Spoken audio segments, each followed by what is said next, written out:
கிறிஸ்துவுக்கு அன்பானவர்களே, ஆண்டவருடைய நல்ல பெயரிலே உங்களை வாழ்த்தி ஆசீர்வதிக்கிறேன். தேவன் ஆகிய கடவுள் இந்த புதிய நாளின் நன்மைகளை மேன்மையை கொடுத்து நம்மை தாங்குவாராக. இந்த நாளுக்காக ஒரு வசனத்தை உங்களுக்கு முன்பாக வைக்கிறேன். அது புலம்பலின் புஸ்தகம் 3ஆம் அதிகாரம் 65வது வசனம். அவர்களுக்கு இருதய வேதனையை கொடுப்பீர், உம்முடைய சாபம் அவர்கள் மேல் இருக்கும். அன்புக்குரியவர்களே, அநேக நேரங்களிலே அநேக மக்கள் சாபங்களை குறித்து பேசுவார்கள். சில மக்கள் பேச முடியாதபடிக்கு வரும் பொழுது நீ நல்லாவே இருக்க மாட்ட என்கிற வார்த்தையை பயன்படுத்துவார்கள். மண்ணை வாரி தூற்றுவார்கள். தங்களுடைய இயலாமையினால இந்த வார்த்தைகளை எல்லாம் மக்கள் செய்வது உண்டு. சாபம் என்பது நிலையற்ற, தெளிவற்ற சிந்தனையை காண்பிக்கிற ஒன்றுதான் என்று பொருள்படுகிறது. அப்படிப்பட்ட ஒரு நிலை வரும்பொழுது எந்த ஒரு காரியத்தையும் வெற்றியாய் முடிக்க முடியாதபடிக்கு தடுமாறுகிற சூழலை நாம் பார்க்கிறோம். ஆனால் இந்த விசுவாச கூட்டத்தார் மத்தியில, விசுவாசிகள் மத்தியில இந்த சாபங்களுக்கு கொடுக்கப்படுகிற மதிப்பீடு என்ன?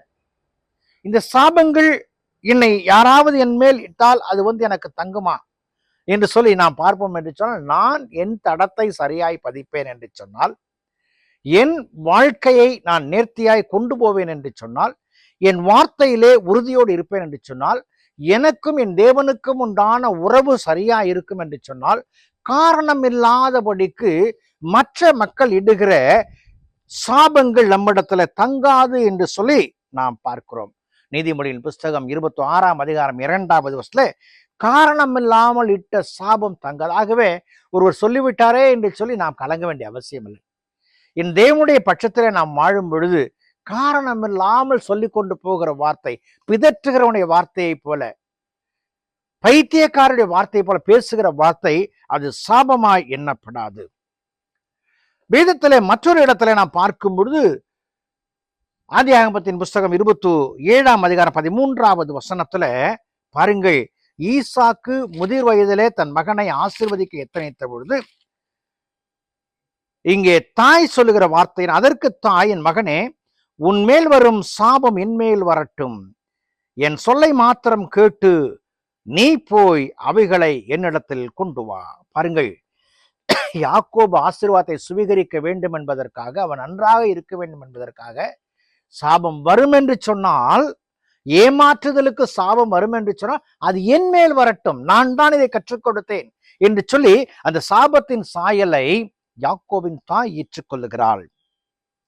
ஏமாற்றினால் சாபம் வரும். அப்படி என்று சொன்னால், இன்றைக்கு சாபத்தை குறித்து சிந்திக்கிற நீங்களும் நானும் என் வாழ்க்கையிலே நான் யாரையும் எந்த சூழலிலும் ஏமாற்றக்கூடாது. நான் ஏமாற்றினால் என் வாழ்க்கையிலே சாபம் வரும் என்பதை புரிந்து கொண்டு அடிச்சுவோடு நமக்கு அவசியம். சாபம் யாரிடத்துல என்கிற ஒரு கேள்வியை நாம் கேட்போம் என்று சொன்னால், நீதிமொழி புஸ்தகம் 3ஆம் அதிகாரம் 33வது துன்மார்க்கனுடைய வீட்டில் கர்த்தரின் சாபம் இருக்கிறது, நீதிமான்களுடைய வாசஸ்தலத்தையோ அவர் ஆசீர்வதிக்கிறார்.